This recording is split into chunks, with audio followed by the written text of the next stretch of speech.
How's everybody? Good. Alright, so we're going to start off with this picture. And I want you to look at this picture for a couple seconds. Just absorb it, take it in what you're seeing. And I'm going to ask you 3 questions. What do the people appear to be doing in this picture? Yes. Working very diligently on, looks like sewing, or... Okay.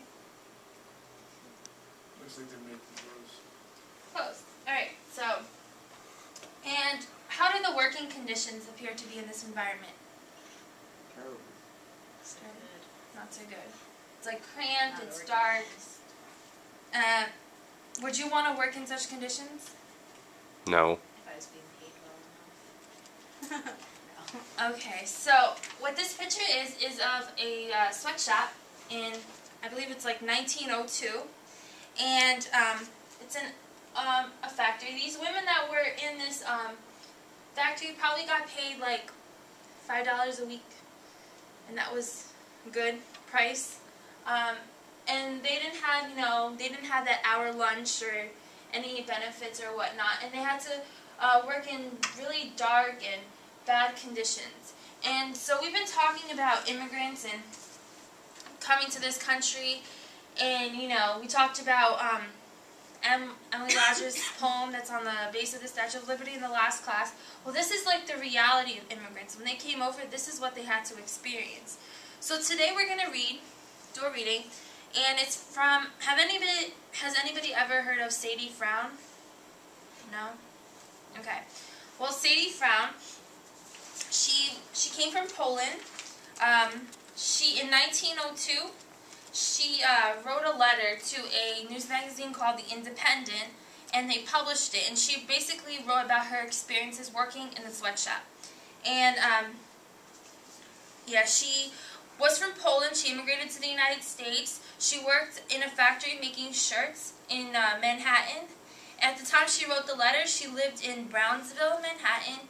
And just to give you a little background on her day, Sadie got up around 5 in the morning, 6 days a week, to be ready for work at 7. She would receive a pile of clothes, so kind of like the piles you see around there. And the wages were based on the amount of the garments that she made. This meant that she needed to be careful and swift at the same time because she needed to get all the things done. And it was very dangerous because the needle, they didn't have precautions, so if the needle went through their finger or she could lose a finger, it would not be good. So what we're going to do is you're going to get the reading, and attached to the reading is a reading for meaning organizer. So we're going to divide you into groups. We're going to count off in 4s. So it's going to be groups of 4. And with your group of 4, first you're going to read the reading independently. Once you've read the reading independently, you're going to, by yourself, you're going to answer the questions on the organizer. They're simple. They're just statements. You're going to circle either agree or disagree. And if you agree, you write a proof for in the proof for column. And if you disagree, proof against column. Once you have that all filled out yourself, then you're going to turn to your group members and you're going to discuss it, and you're going to come up with a group consensus. Is that easy enough? Yes. Okay. So, and that one to you. There. And I'll give you a couple minutes, 10 minutes to read over it and answer your questions.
Okay.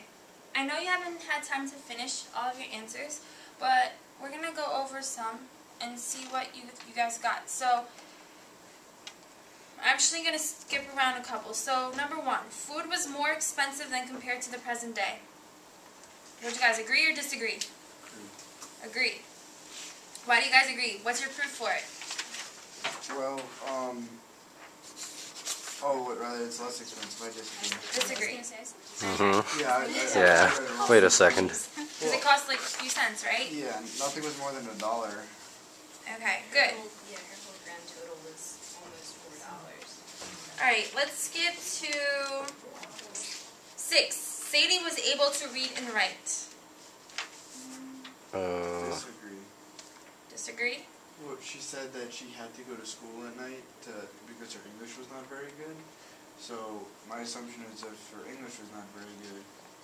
Okay, does anybody have any more guesses? Yes. Well, it doesn't, that's kind of hard to specify simply because it doesn't say anything about her. Well, she wrote the letter, so she There, can obviously yeah. write. Sorry. She wrote the letter to the magazine, so she obviously knew how to Oh. read and write. Because this is her exact words. It's like not edited or anything. Okay, and number 9. The life of an immigrant living in the U.S. was easy. No. Disagree? Disagree. Why do you say disagree? Well, first of all, because like she only got $2 a week, and I mean, you could, if you look at the grand total, the grand total for 1 week you need $3.92. So it sounds like more like poverty to me. Okay. Well, I agree. I think she did pretty well for her $5 a week. Like, she seemed pretty content. I mean, like, I know it's not the best, like, living, but she's, like, trying to get out of it. And So it's like the best. It sounds crazy for Like- our standards, but by Yeah. her standards, she was living a pretty good and she life. has extra money, yeah. All right, good. So after you guys you've completed the whole thing, right? So what we're gonna do for homework is you're gonna take your organizer, and the reading, and you're gonna make it into a 1-page summary about Sadie Frown, and be sure to use quotations from the text to support your answers, to either prove your statements or disagree with your statements. Okay? Alrighty, I'll see you guys tomorrow.